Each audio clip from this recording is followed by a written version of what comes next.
Hello again.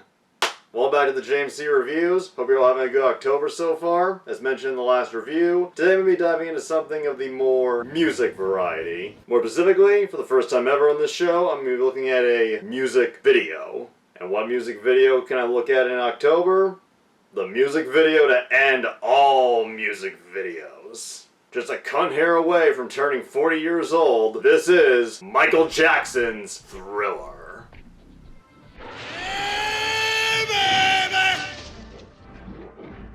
It's hard to know what to say about Michael Jackson's Thriller that hasn't already been said, but I'm gonna give a crack at it, and like everybody, even though I wasn't even born when this fucking thing came out, I grew up watching it and fell in love with it pretty easily as a horror buff and a reasonable fan of Michael Jackson. I wouldn't call myself a diehard fan, but I love a good chunk of his songs. Put a Pepsi in the ocean, that choice is up to you. You're the Pepsi generation. For a little backstory, Thriller was a funk song released as part of Michael Jackson's album of the same name in late 1983. Produced by the legendary Quincy Jones and written by Heatwave keyboardist and songwriter Rod Templeton. Templeton said he wanted to write a theatrical song that suited Jackson's love of film, and per the suggestion of Jackson's manager Frank DeLeo, it was decided that a music video should go with it. After seeing the acclaimed 1981 horror comedy, An American Werewolf in London, Michael Jackson decided he had found his director and got in touch with John Landis. Landis, seeing an opportunity to revive the theatrical short concept, came on board and, along with Trading Places and Twilight Zone the movie, 1983 proved to be quite the year in Landis' career, for both the good and the bad. I swear, I'd lose my head if it wasn't attached.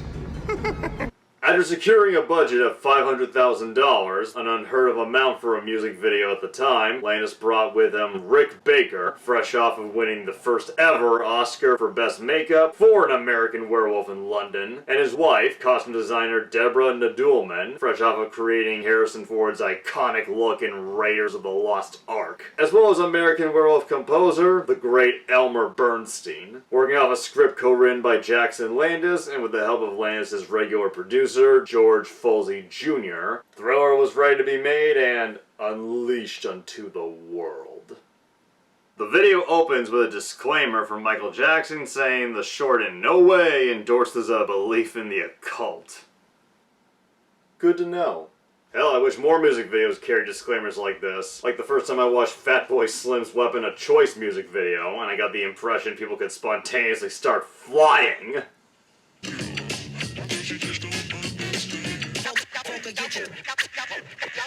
The true reason for this disclaimer is, at the time of making Thriller, Michael Jackson was a Jehovah's Witness, and the group told Michael that they thought the video promoted demonology, 'cause of course they would, and threatened him with excommunication. To quell Jackson's religious paranoia and the nutty-ass cult, the disclaimer was put at the start.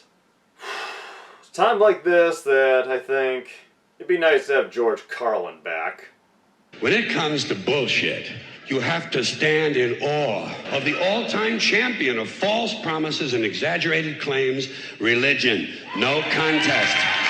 After a sick-ass claymation title card, the video begins with Michael Jackson out on a date with a young woman. Yes, I'm aware how hard that is to believe. The woman is played by 80s actress and former Playboy playmate Ola Ray. Decked out in a 1950s style dress, the two take a casual stroll through the woods in the dead of night. I see nothing possibly bad going on here. Michael asks her to be his girl. She says yes, and then he decides now to drop a bomb on her. I'm not like other guys. Of course not. No, I mean I'm different. Oh, we know, Michael.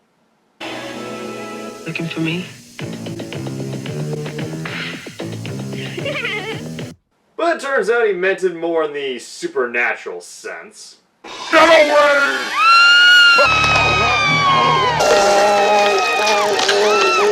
While Landis is a comedy director foremost, it cannot be ignored just how damn good he is at doing horror. Mixed with Rick Baker's awe-inspiring makeup effects and the shit-your-pants-worthy scoring from Elmer Bernstein, this is actually a pretty scary scene. Even though the scene is clearly a tribute to the 1950s drive-in flicks like I Was a Teenage Werewolf, the creature he turns into is actually supposed to be a werecat. Why? Well, after An American Werewolf in London, Rick Baker was just werewolfed out and wanted to try something different.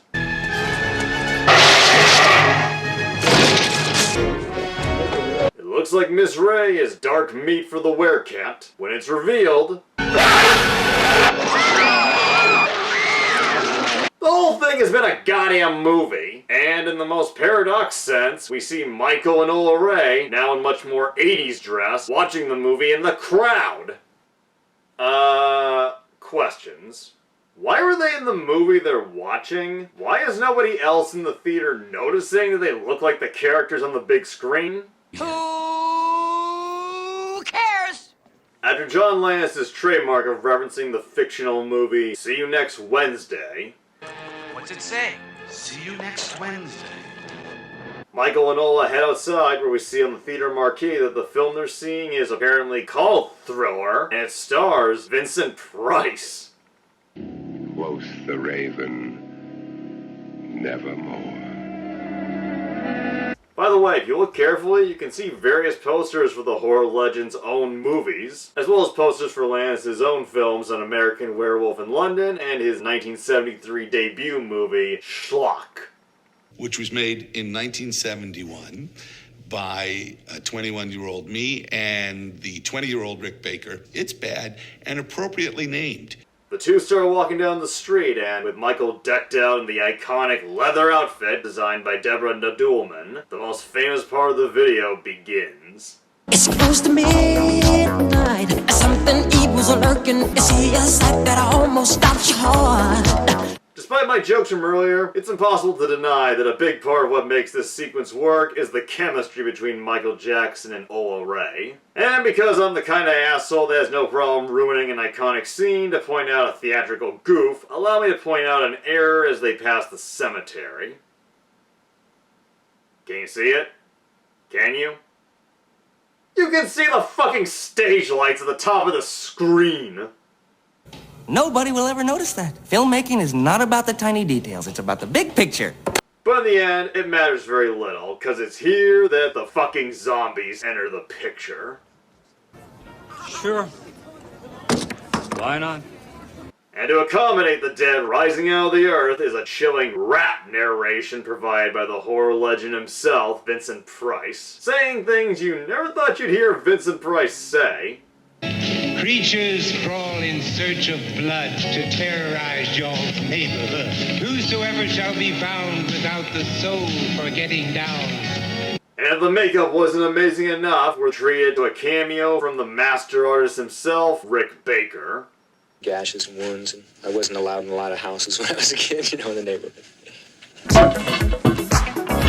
The foulest stench is in the air. Although I'm all for going with the flow here, I do have to ask, why are zombies coming out of the sewer? What, were they chilling down there with Pennywise? Slow down. Stay off. Slow down. Here. Michael and Ola soon find themselves surrounded. Not sure if it's on par with the zombies in Night of the Living Dead, but I'm definitely getting Return of the Living Dead vibes, especially with this nonsensical shit. And before I can even ask, why, the greatest, most beloved part of the video happens. 'Cause this is Thriller,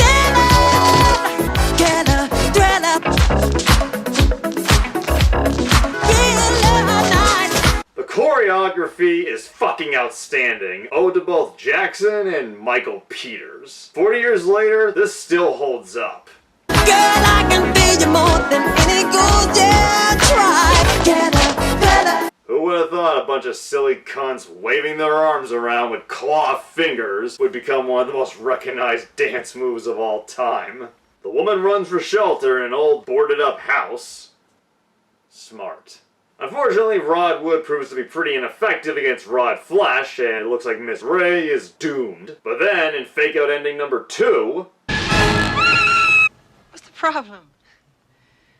It was just a fucking nightmare. Or was it?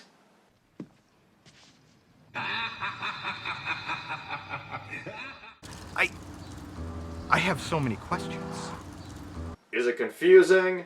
Yes, but it's very rare for a music video's plot to actually make sense. You want one that really doesn't add up? Go check out the video Cyndi Lauper did for Goonies Are Good Enough.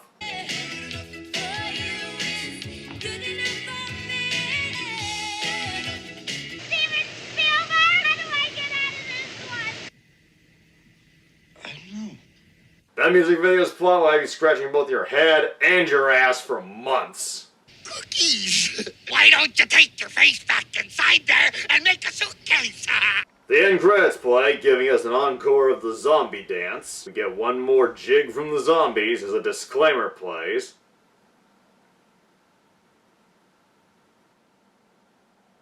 That's funny. And then it ends. So that was Michael Jackson's Thriller, directed by the infamous but very talented John Landis, and if you were expecting some big, oh my god, I never realized that revelation after 40 years, then sorry to disappoint. All I can say is, I fucking love this music video. Yeah, it's got a few retard moments, but what music video doesn't? And at the end of the day, it's all about the style, the music, and both work extremely well here. Thanks to this video playing endlessly on MTV, it drove the sales up of the Thriller album, making it the most selling album of all time. A documentary detailing the making of Thriller was also made around the same time to help promote it, and that documentary was also successful in its own right, becoming at one point the most selling VHS tape ever released. I'm watching my video. I'm watching my video. Oh, watching my video. In 2009, the Thriller video was selected for preservation in the Library of Congress, the first music video to ever get such treatment. Oh, gnarly!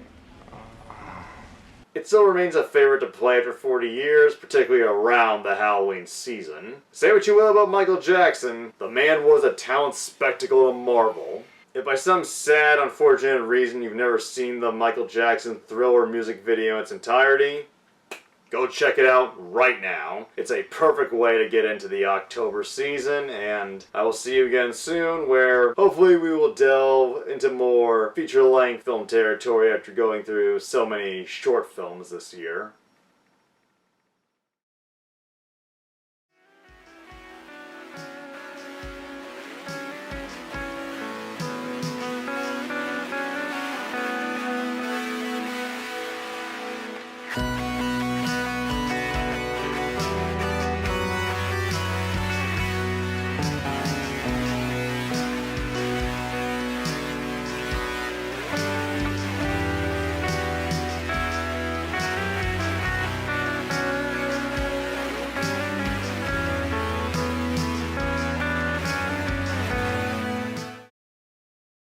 Michael Jackson's foot. Now, what very few people know, Michael Jackson is extremely ticklish. Okay, watch. Foot, Michael. What? No, watch. No, Michael, hold still. Watch. Right.